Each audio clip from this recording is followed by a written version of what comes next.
Hello, and welcome to Rise and Shine with Alissa. I am your hostess, Alissa Bickar, the consultress, and I am bringing you cutting edge conversations from the front lines of entrepreneurship, innovation, and just what it means to be human in today's age of disruption.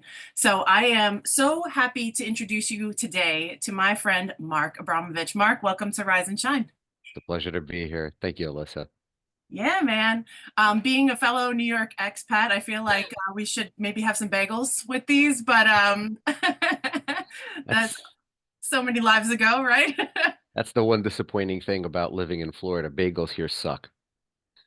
Yeah. And Growing up, we're off to the races. I know, growing up, we were like, well, if you're going to Florida, could you guys bring some bagels with you? My family was in the bagel business, and that was like our hallmark calling card. Everywhere we went, we had to bring bagels because there's nothing like a New York bagel. Yeah, that's true. It's true. It's so weird because I was just in New York. I had to record a podcast live. They have a studio there, and my wife, that was exactly it. I had to bring basically, I brought a dozen bagels back home. Right on. So in case you're out there wondering how you can get a New York bagel, shameless plug. Bagel Kings New York we're an exclusive provider. My family's bagel business ships them to the continental US. So you can order yourself a dozen bagels and they come fresh, like overnight shipping or whatnot. But anyhow, he's writing it down. I am. Right on. So we are here to talk about, who you are, what you're passionate about, and kind of how that shows up in your life and work. So I'll just kind of segue the conversation because we met at a real estate investors Hmm. training and meetup, Yep. and I was blown away by your financial prowess and expertise. So tell us a little bit about, kind of how you found that as a career path. By accident.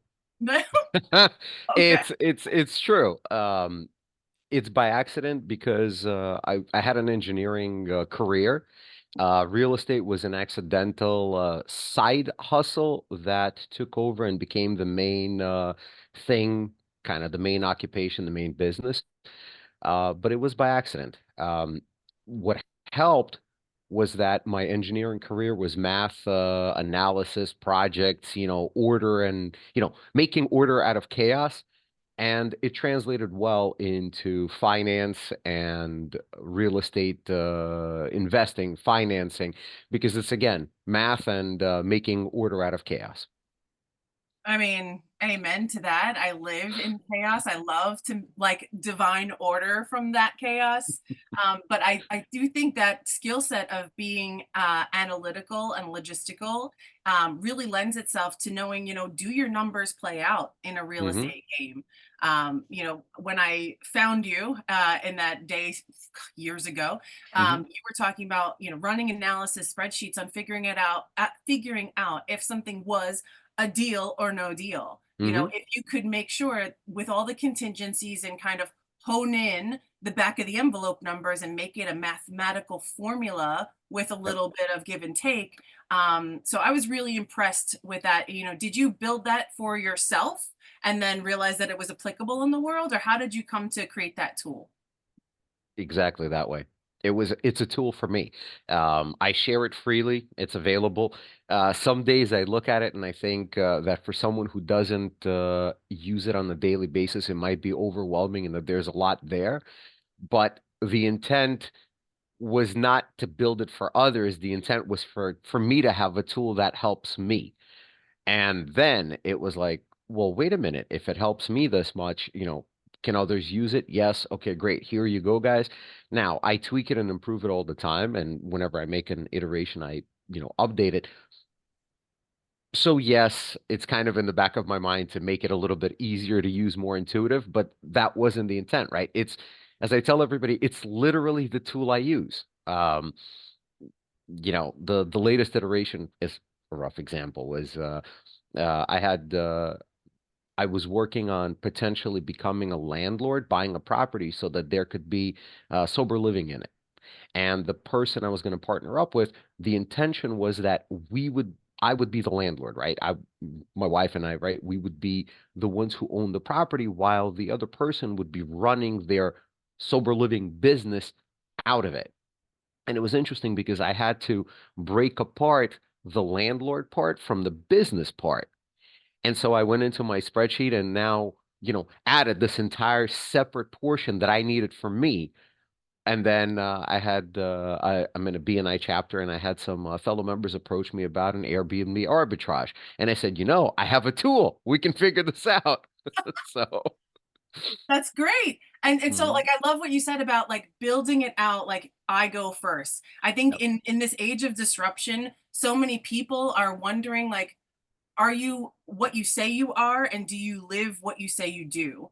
And so Hmm. for me, that speaks volumes because this is the tool you created because of the business that you're in and you're paying it forward. This is like the inverting of that do as I say, not as I do Hmm. paradigm. And it's more like, hey, this is something I found useful. Let me pay it forward. And if it's of value to you, then awesome. But being on that leading edge is kind of a requirement in entrepreneurship, don't you think?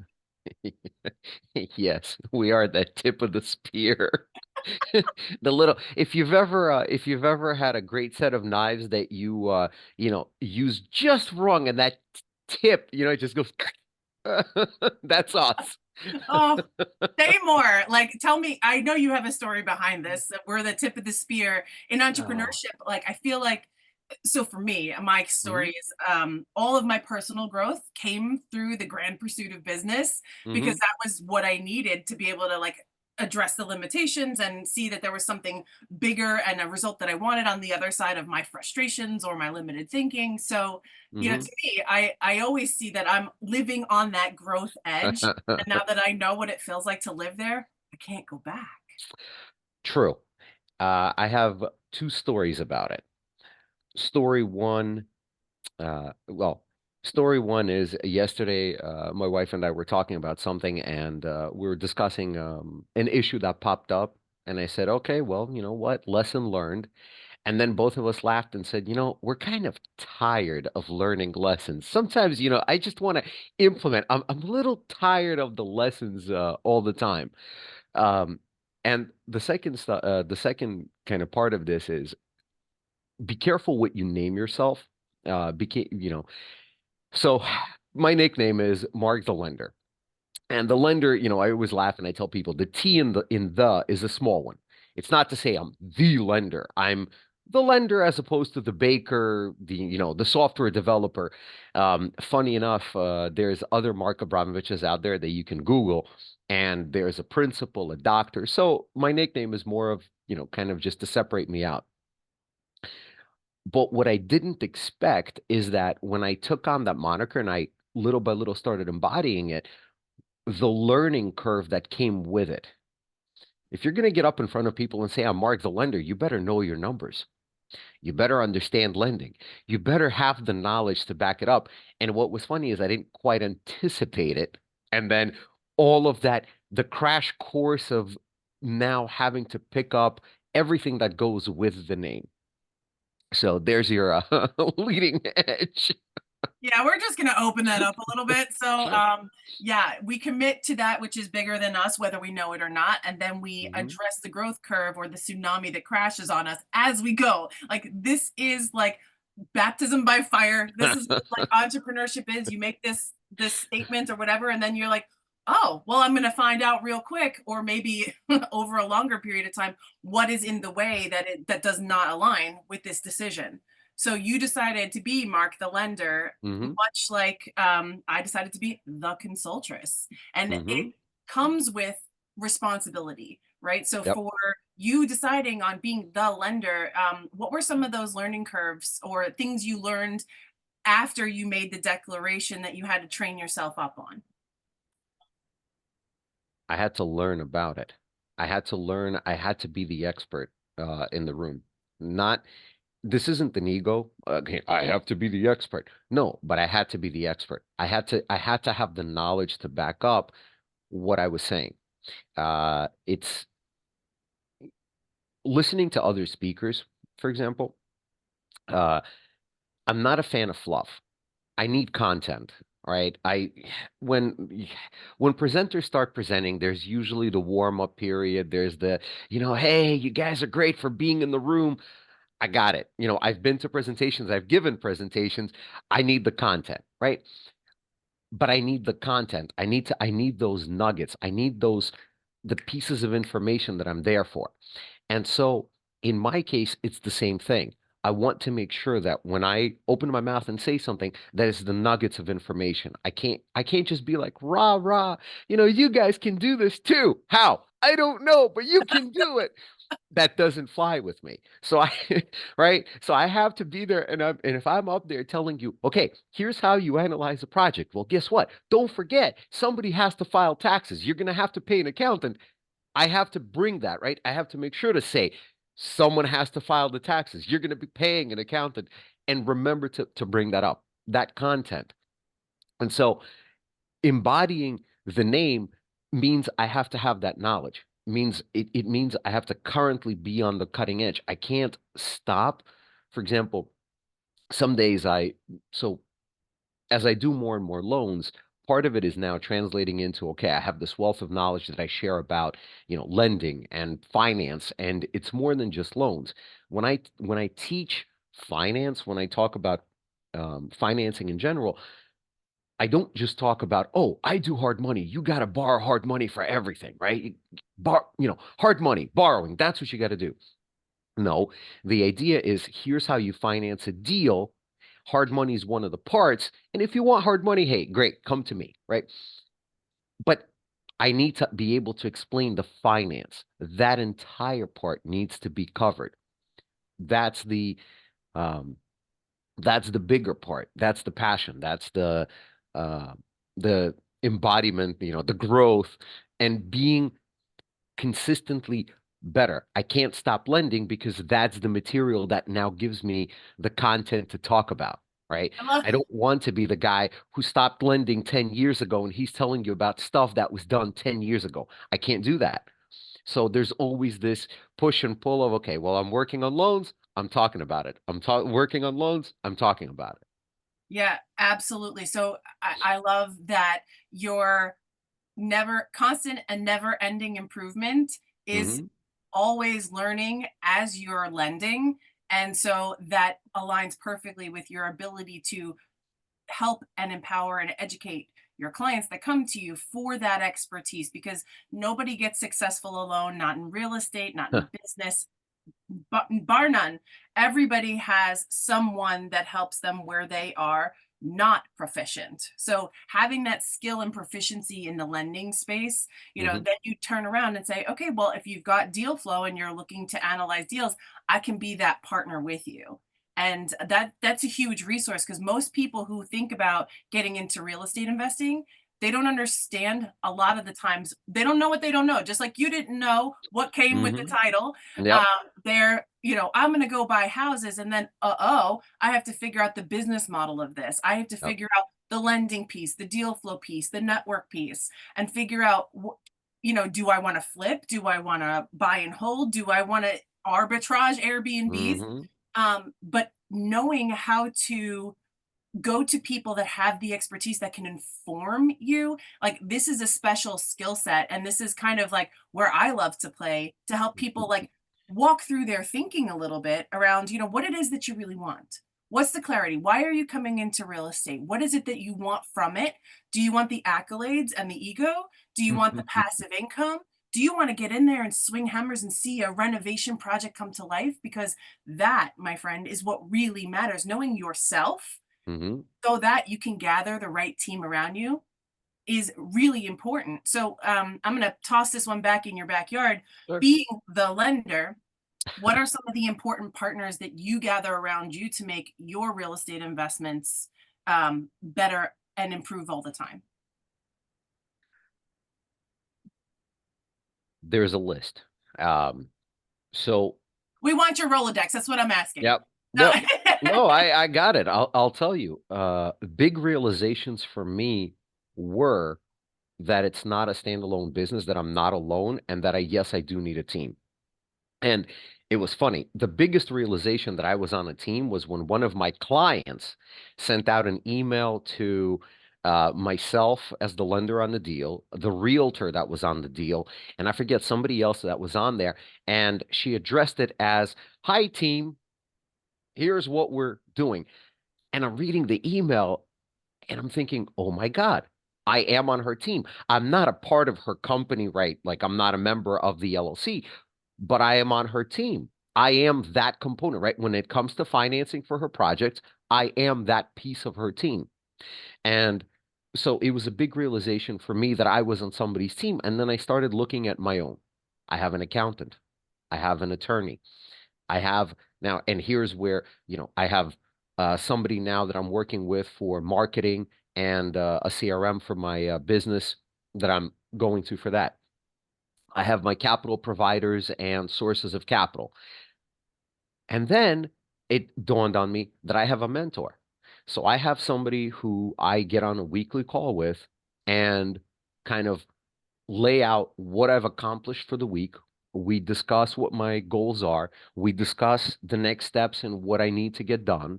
When needed, he kicks my butt about, dragging my feet, or he calls me out on dragging my feet and not doing certain things that for whatever reason there's a block or we all have things where we're weaker, or for example, we're worried about or afraid of or we don't want to do. And you can sometimes it's difficult to see it ourselves, but if week in and week out, you have an assignment of you have to write the next chapter of your book, you have to write the next chapter of your book, you have to write the next chapter of your book. Well, it's been 4 weeks. The chapter's not written. Something's going on, right? That task is not being crossed off. And so what's been interesting is we just looked at it. We've been now working together for 4 years, 4 years of weekly accountability. The jump from 4 years ago to now has been huge, immense, vast, call it whatever you want. But for me, it was really funny because I wasn't necessarily out there looking for a mentor. I wasn't looking for a coach. It wasn't like, well, let me find a Tony Robbins for my corner. But yet, having one has drastically changed and improved my life. Somebody who is able to look from the outside in, that will listen to what I've done, kind of go over what I need to get done, and then hold me accountable about it. So this is kind of the components of my team, right? The pieces of my business, like an accountant and attorney, and then for my own personal development, the the mentor, for that growth. And then, this isn't even though they're kind of last. I'm mentioning this last, but it's not least by any stretch of the imagination. It is having your network of fellow investors, entrepreneurs, whatever you're doing, right? Having this network of people who are on the level with you that you can call for guidance and bouncing ideas off. They're not the behind the scenes conversations about how to do what you're doing, what to expect, how to grow. Hey, what's the best practices you found in your business? It was one of the most incredible things for me when I started being a little bit more known, I got a reputation, to be able to pick up the phone and call the other people that I look up to, that I've heard of, that have a reputation, to be able to pick up the phone and go, "Hey, it's Mark. I have a question. How do you do this?" That was incredible. That's a and I think that's a must for anyone. Yeah, absolutely. Like the context of having community that you can call on who can, give you perspective when it comes to where you're feeling fear and resistance, or tactical advice of, oh, I've been Mhm. down this path. Have you looked in these corners? Or, I think you might be missing a piece, or here's your blind spot. Having mentors and community, this is the Mhm. secret sauce of what it is to be in continual growth. And to, because again, if we're not growing, we're dying. So if Yep. we're out there by ourselves thinking we know all in guru status, we are in fact dying. We're withering on the vine. So that constant recharge and refresh of having people we can call on that we trust, that trust us, developing that community is paramount, Yep. because without that, you're just Han Solo. You are here by yourself, hoping that your one-man army is going to defeat whatever it is that's coming your Yep. way. And it's scary to go it alone, whether or not we admit that. We as humans are like, what is it in neuroscience? Like we are programmed and primed to find our tribes and to Hmm. feel like we have belonging and safety and security together. That is exactly what having a mentor and a community can do for you. It is that safe zone where you're like, okay, I know who you are. I know what you're about. I trust you. People do Hmm. business with folks they know, like, and trust. Yep. And so when I'm having some tough times, I can ask. Or even if I'm not having tough time, if I want to celebrate, you know how great it is to be able to call people like, guess what? I did it. Or, that thing that I was wrestling with, like I overcame it. Being able to celebrate is just as important as, shoring yourself up for the inevitable risks, right? Hmm. So, in your business, you are lending, you are Hmm. investing, you are personally doing all of the things that you are then paying forward in your business, which I Hmm. love about you. How do people find you and connect with you and learn more from you beyond this forum? Website.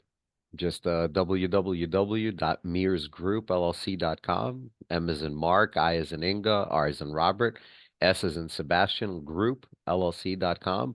My phone number is there. My email is there. I'm not exactly hiding.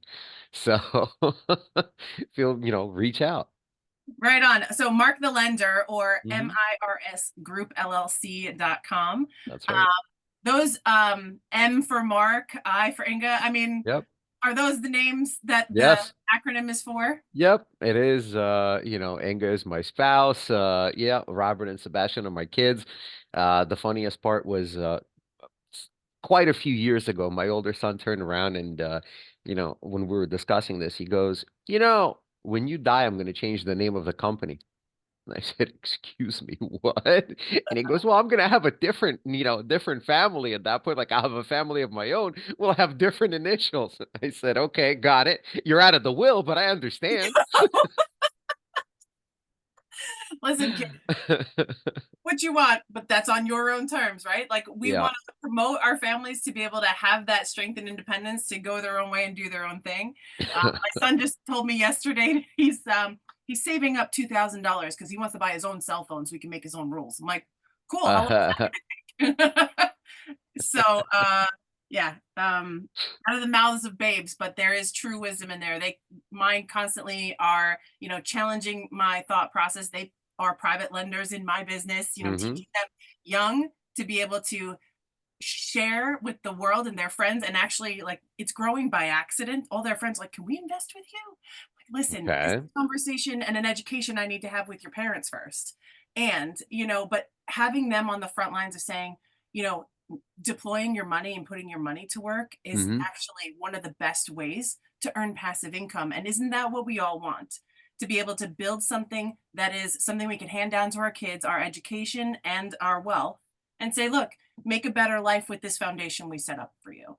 And so, with that, I am so glad to hear that you are involving your family in your business because I think business and family go well together. Has been my template for forever. Any last licks, final words of wisdom before we hop? And then I will have you back. Mark my Thank words. you. I get it. I just want to say congratulations that you're doing it also. Um, I wasn't initially I didn't think of so my kids actually are my investors as well. So all of their birthday money, all of their gifts for grandma, grandpa, whatever they make, what they do is correct. They also have it invested in my business and they're getting monthly payouts, right? Every single month interest comes out, all the interest comes in and they're getting paid out. And I didn't think of this. I was told by another investor to do it. So I just want to congratulate you and kind of give you applause for doing the same thing with your kids. And the fact that, yes, your kids' friends are now asking them, hey, how do I get involved? So few of us as parents, by virtue of not knowing, right? My parents didn't know what to teach me or didn't have the knowledge to teach me.